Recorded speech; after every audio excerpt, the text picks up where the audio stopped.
Pak, punya itu. Jadi misalnya sesi pertama tanggal sekian, kasusnya apa yang treatment, apa perlakuan yang diberikan oleh guru BK terhadap anak masih menyambung silaturahmi atau apa pembinaan hubungan baik dulu misalnya pertemuan pertama. Karena anak kadang-kadang Pak, kalau anak yang dialihkan ke kita itu kalau sekali kita ngomong nggak mungkin dia langsung mau terbuka kan Pak. Jadi bina dulu hubungan baik dengan dia. Itu sesi pertama. Nanti sesi kedua selang beberapa hari kita panggil lagi si anak. Jadi kita punya buku catatan itu. Sesi pertama terkadang ada yang 6 sesi dulu dia baru ada perubahan. Ada perubahan. Setiap sesi itu ada perubahan kecil itu harus kita hargai. Jadi merubah manusia itu bukan seperti merubah benda mati ya Pak. Kita pindahkan selesai. Manusia itu adalah makhluk hidup. Jadi butuh waktu dan butuh proses. Jadi dia pakai sesi seperti itu tadi Pak. Kalau mengatasi masalah siswa tadi misalnya kan tidak harus guru BK ya. Guru-guru yang lain pun kan harus terlibat gitu. Apakah guru BK itu pernah itu membuat forum gitu? Artinya pelatihan dari guru BK ke guru-guru bidang studi gitu. Artinya biar ilmunya itu satu paket gitu. Kemudian masalah-masalah siswa tadi itu kan bisa teratasi. Apakah ada? Kalau secara formal mungkin tidak Pak ya. Secara formal saya sendiri belum ada. Tapi kalau secara tidak formal itu saya selalu tuh setiap hari melakukan hal yang seperti itu. Tentunya dengan guru bidang studi dan wali kelas karena mereka lah teman kita bekerja sama untuk membantu siswa ini. Nggak bisa Pak guru BK sendiri dituntut untuk merubah perilaku anak itu tanpa adanya kerjasama, nggak akan berhasil. Jadi kami harus membina kerjasama dengan guru bidang studi, piket, satpam, orang tua itu kami harus kerjasama. Jadi dalam mengatasi masalah seperti misalnya ada kasus A gitu Pak ya. Jadi itu guru bidang studinya dulu yang coba misalnya anak itu selalu bolos di waktu jam dia. Di jam dia, maka guru bidang studi itu dulu yang membantu anak itu kenapa si anak ini bolos di jam dia. Kalau dia sudah melakukan perlakuan tapi anak nggak berubah juga, baru guru bidang studi nanti ngelapor ke wali kelas. Wali kelas nanti melakukan juga perlakuan enggak juga, baru nanti kerjasama dengan guru BK. Dan itu diatur di Permendikbud alurnya itu. Jadi nggak terkesan setiap anak bermasalah langsung ke ruang BK. Jadi BK itu kan tempat yang menyeramkan jadinya Pak. Jadi itu dia untuk menghindari itu. Jadi bengkel ya. Akhirnya anak-anak jadi ada rasa takut gitu ya. Jadi kalau mau masuk ke ruang BK, kok salah apa tadi? Kenapa kok dipanggil ke ruang BK? Nah, kesan-kesan itu yang jangan ada gitu. Kalau yang ini Bu Rosida, ada enggak? Kalau umpamanya nih, ada anak-anak tadi kan udah dikelompokkan nih. Itu model-model penanganannya itu bagaimana yang kelompok tuh? Yang konseling kelompok tadi, yang konseling kelompok itu juga punya teknik Pak ya. Misalnya gini, anak yang kita ajak untuk konseling kelompok, misalnya 6 orang nih, ya kan, dia masing-masing punya permasalahan yang berbeda. Jadi kita dalam bimbingan konseling itu punya azas Pak. Yang salah satunya adalah azas kerahasiaan. Jadi kita buat komitmen dulu dengan 6 orang anak ini bahwa kita ini mau menyelesaikan masalah kita. Dan rahasia dari ke-6 orang ini tuh harus kita jaga. Jangan sampai kita menceritakan kasus teman kita ini ke orang lain. Jadi itu buat komitmen dulu. Bisa kita jaga rahasia teman kita, bisa misalnya. Setelah melakukan komitmen Pak, baru nanti masing-masing yang ke-6 itu mengutarakan masalahnya. Si A mengutarakan masalah si B. Nah, setelah 6 orang itu mengutarakan masalah, kita sebagai guru BK menanyakan, kira-kira masalah siapa dulu yang mau kita bantu? Nah, dari ke-6 ini. Terus nanti masalah dia dulu Bu, kayaknya dia lebih urgent. Misalnya kata kawannya, iya Bu, masalah baru. Oke, kesepakatan kita bahas masalahnya si A dulu misalnya. Baru kita bahas Pak.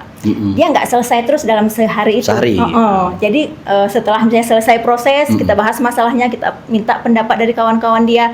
Kira-kira apa solusi yang bagus untuk si temannya tadi. Nanti teman-temannya ngasih masukan. Nah, baru nanti guru BK berperan untuk memberikan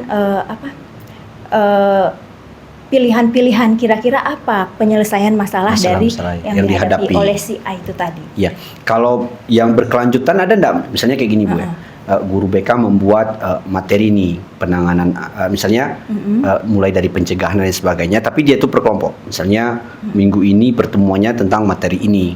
Kemudian minggu depan ini. Ada enggak? Guru BK wajib masuk kelas. Masuk kelas. Wajib masuk kelas itu diatur di Permendikbud 111 tahun 2014. Wajib seminggu 2 JP maksimal dalam satu kelas. Jadi seminggu sekali guru BK itu harus masuk. Maksimal 2 JP, minimal boleh 1 JP. Nah, apa materi yang disampaikan itu yang di awal saya sebutkan Pak. Anak-anak ini butuh apa materinya? oh minggu ini, minggu pertama saya mau kasih materi tentang manajemen waktu. Karena banyak anak-anak yang tidak bisa memanajemen waktu. Oh minggu selanjutnya materinya tentang etika pergaulan. Banyak Pak, itu jadi kita buat materi per semester sama seperti guru bidang studi. Jadi setiap masuk itu kita tahu materi apa hari ini, kemudian semester 2 nanti materinya apa, kelas 1 apa, kelas 2 apa gitu. Jadi ada Pak materi-materi yang berkelanjutan seperti itu. Wah luar biasa nih sahabat KIAS yang dirahmati oleh Allah ya. Artinya memang peran dan fungsi dari BK di madrasah itu memang sangat penting, di sekolah dan lain sebagainya itu memang luar biasa ya. Kadang-kadang memang kita lihat guru BK itu kadang-kadang menjadi alternatif ya kalau udah ada anak-anak yang bermasalah ya. Sebenarnya tidak ada anak yang bermasalah terkecuali mereka itu menghadapi sesuatu yang mereka hadapi itu belum tahu cara penyelesaiannya, sehingga mereka itu menambah yaitu permasalahan itu semakin rumit gitu dalam kehidupannya, sehingga dibantulah dengan guru-guru yang memiliki ahli ya di bidangnya itu, yaitu bidang konseling gitu.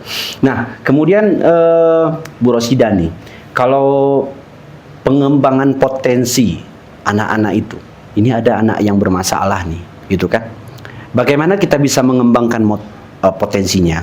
Karena kalau umpamanya dia itu juara 1, juara 2, tanda artinya kalaupun kita tidak berikan masukan, mereka sudah punya pemikiran gitu kan, oh saya mau ini, saya mau itu, saya mau itu. Nah sekarang pertanyaannya nih, bagaimana mengembangkan potensi anak yang bermasalah?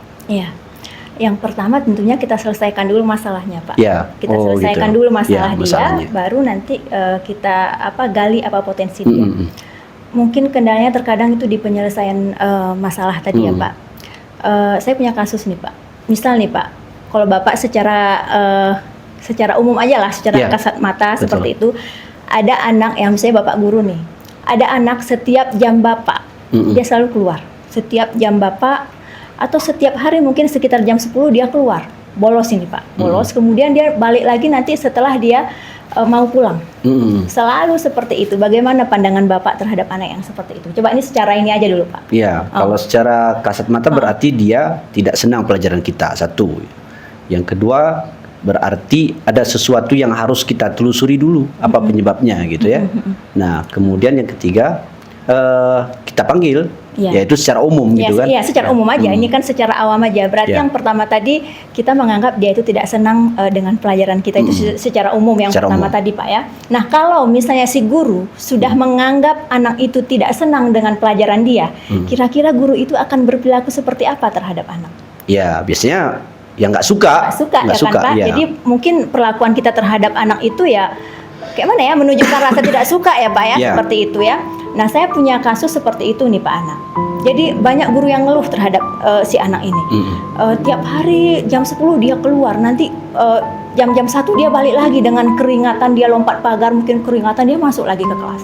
Jadi rata-rata guru berpandangan yang seperti Bapak tadi. Ya kan, ini anak nggak suka dengan pelajaran saya, dan cara guru itu menyapa dia ketika dia udah balik pasti dengan cara yang tidak baik. Emosi, kenapa kamu tiap hari bolos? Seperti itu ya. Ternyata Pak, setelah ditelusuri, inilah gunanya kita sebenarnya identifikasi dulu seperti yang Bapak yang poin keberapa tadi, cari tahu dulu ya kan Pak. Ternyata Pak, anak ini beneran Pak, kasus saya.